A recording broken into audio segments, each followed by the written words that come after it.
वहीं यूएई पर जो ईरान की तरफ से हमला किया गया है उसमें 3 भारतीय भी घायल हुए। फुजैरा प्लांट में जो मिसाइल अटैक हुआ वहां पर 3 भारतीयों के घायल होने की भी खबर है और हमारे विदेश मंत्रालय की तरफ से इस पर रिएक्ट किया गया है। फुजैरा प्लांट पर हमला स्वीकार नहीं है, यह कहा है विदेश मंत्रालय ने। सभी पक्षों से शांति की अपील की गई है। पश्चिम एशिया में शांति के प्रयासों का भारत समर्थन करता है, यह कहा गया है।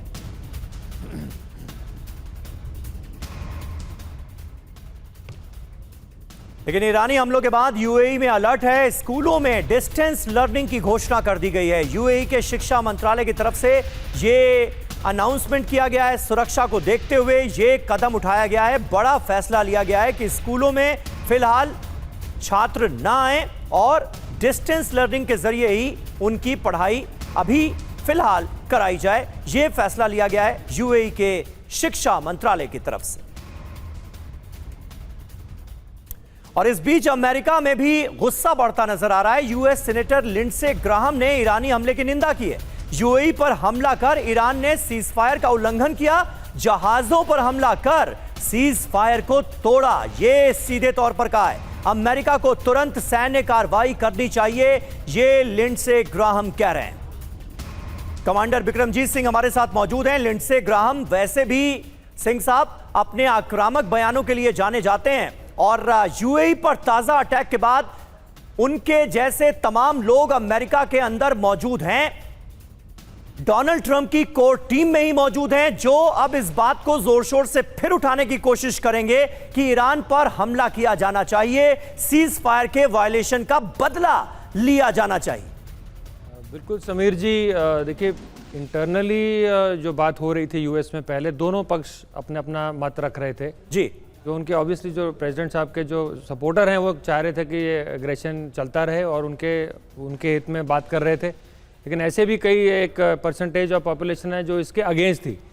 काफ़ी सारे कांग्रेसमैन ये भी कह रहे थे कि जो कुछ भी अभी तक हुआ है वो अनकॉन्स्टिट्यूशनल हुआ है, कॉन्स्टिट्यूशनली प्रोसीजर पूरा फॉलो नहीं किया गया है। तो दोनों साइड के मत, जैसे आपको पता है डेमोक्रेसी में रहते हैं, वो भी रहते हैं। लेकिन हालांकि अभी थोड़ी देर पहले अभी चैनल पर ही देख रहे थे कि प्रेसिडेंट ट्रंप ने खुद ही नकारा है कि हमारी वॉरशिप पे कोई हमला नहीं हुआ है।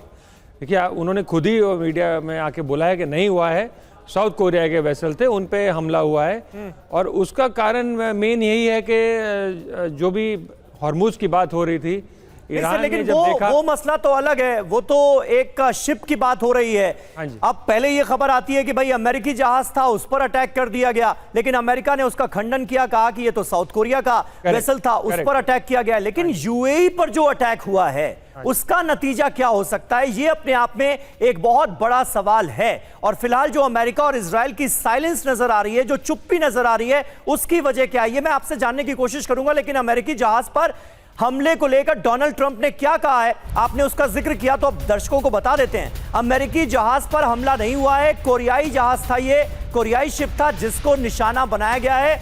अमेरिका के किसी जहाज को नुकसान नहीं पहुंचा है। ईरान की 7 छोटी बोट्स को हमने मार गिराया है। यही है वो पोस्ट जिसका सिंह साहब अभी जिक्र कर रहे थे। डोनाल्ड ट्रंप की तरफ से यह स्टेटमेंट जारी किया गया है, यह सोशल मीडिया पोस्ट जिसमें वो नकार रहे हैं कि किसी अमेरिकी जहाज पर ईरान ने हमला किया है।